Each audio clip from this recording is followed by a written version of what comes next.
बिस्मिल्लाहिर्रहमानिर्रहीम, अस्सलाम वालेकुम। वेल, कैसे हैं आप? उम्मीद है इंशाल्लाह सब खैरियत से होंगे और खुश भी होंगे। और अपनी आपी को वीडियो देख के ज़रूर दुआएं दिया करें मुझे भी, मैं आप लोगों के लिए भी दुआ गो हूँ। ठीक है, चलिए अब मैं वीडियो स्टार्ट इसलिए करती हूँ कि आज मैं आप लोगों के लिए ऐसा रायता बना कर देने वाली हूँ कि आपके जब मेहमान आएंगे ना तो खाना छोड़ के ये सैलड खाना शुरू कर देंगे। मैं आपको बता दूँ, ये मैं चैलेंज से कह रही हूँ। ठीक है, और आपने मेरे चैनल को लाइक और सब्सक्राइब करना है, और जो मेरे चैनल पर नए हैं वो मेरे चैनल को सब्सक्राइब कर लें। Thank you. अच्छा, दाल में आपने रायते में देखें ये खीरा है, इतना ही मोटा काटना है, गाजर कद्दूकस लेनी है, टमाटर लेना है, और धनिया पुदीना है, हरी मिर्च आप अपने टेस्ट के हिसाब से डालिएगा। मैं बहुत थोड़ी डाली है मैंने, क्योंकि मुझे मिर्चें लगती हैं। और ये प्याज एक लिया जो मैंने पानी ठंडे में डाल के और बर्फ़ डाल दी हुई है। ये किस लिए, ये एक टिप है कि प्याज जो है, मैं जब ये ठंडा हो जाएगा, ठंडा रहेगा तो इसकी कड़वाहट ख़त्म हो जाएगी और इसकी स्मेल भी ख़त्म हो जाएगी। और ये एक प्याली मैंने दाल ली है उबाली हुई, इसको मैंने 3 घंटे पहले भिगो दिया था। फिर मैंने नमक डाल के पानी के साथ नमक डाला थोड़ा सा। नमक आपने लाजमी डालना, अगर आपने बाद में डाला नमक फिर दाल को नमक नहीं पहुंचेगा, ये आपने पक्का याद रखना है। और इतनी इतनी करनी है, ज़्यादा देखें इस तरह का दाना हो, आप ज़्यादा नहीं नहीं डालना है क्योंकि ये सैलड में जानी है। ठीक है, दूसरे सैलड में बनाने लगी हूँ जो बुज़ुर्ग हैं हमारे घर में उनके लिए, कि उनके दान नहीं है तो वो कैसे खाएंगे, इसलिए मैं 2 सैलड का ना चूज़ किया है। ठीक है, एक सैलड को मैं फिर दूसरे सैलड में भी लेके आ रही हूँ। चलिए अब मैं ये स्टार्ट करती हूँ। अच्छा, ये देखें मैं फैन के लबन रखा हुआ था और ठंडा ठंडा है बिल्कुल। अब देखें इसमें खीरा डालने लगी हूँ। ठीक है, और ये सारा सामान जाएगा इसका, टमाटर जाएंगे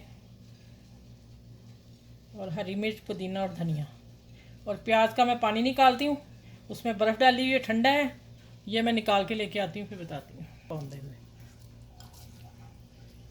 अच्छा चलें, ये सारा एक प्याज थी मीडियम।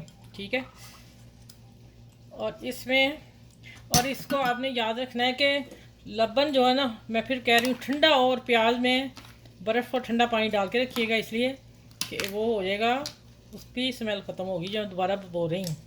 ठीक है, चलें सैलड में बर्फ़ भी चलेगी। अब हम डालते हैं ये जो ख़ास है, जो आपके मेहमान प्लेट चाट के जाएंगे। ठीक है, और अब आ जाता है, इसको मिक्स करती हूँ।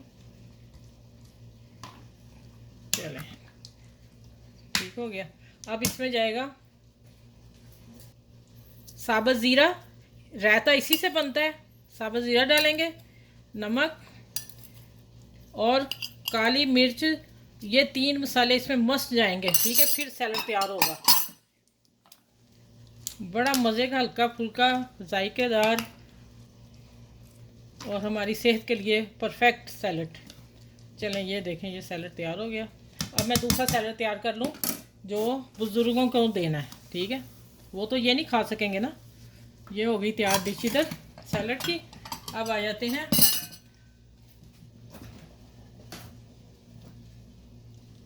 इधर मैंने लबन डाल दिया,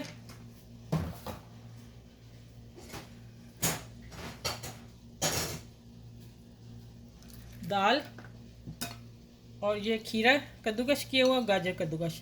बस इनको प्याज वगैरह नहीं डालते इसलिए कि फिर उनके दांत वगैरह नहीं है तो क्या करेंगे बेचारे। ठीक है, और ये नमक 2 चुटकी है, और ज़ीरा काली मिर्च, ये मसाला इसके लिए। ठीक है, चलिए अब इसको मैं मिक्स कर लूँ, फिर मैं आप लोगों को दिखाती हूँ। अच्छा, ये देखें मैं उठा के भी आप लोगों को दिखा दूँ। माशाल्लाह देखें सैलड, हर चीज़ इसमें है, प्रोटीन, दाल चने की, और गाजर, खीरा, प्याज, सेहत का, और लबन, ये सब चीज़ें परफेक्ट हैं हमारी बॉडी को जो चीज़ चाहिए। और ये मैंने बुज़ुर्गों के लिए बनाया है, ग्राइंड करके सारा कुछ। ठीक है, एक सैलड में मैंने कहा वो तो खा नहीं सकते ना, फिर उनका भी तो ख्याल रखना है ना। चलिए मेरे इस सैलड को सब अपनी फैमिली में शेयर करें, दोस्तों में शेयर करें, और मेरे चैनल को लाइक सब्सक्राइब करें, और अपना ख्याल रखिएगा इस रायते के साथ। और इस रायते के साथ अल्लाह हाफिज़। फिर एक और रहता है, 1-2 रहते हैं, फिर इंशाल्लाह उसके साथ मैं मिलूँगी आप लोगों से। अपना ख्याल रखिएगा, अल्लाह हाफिज़।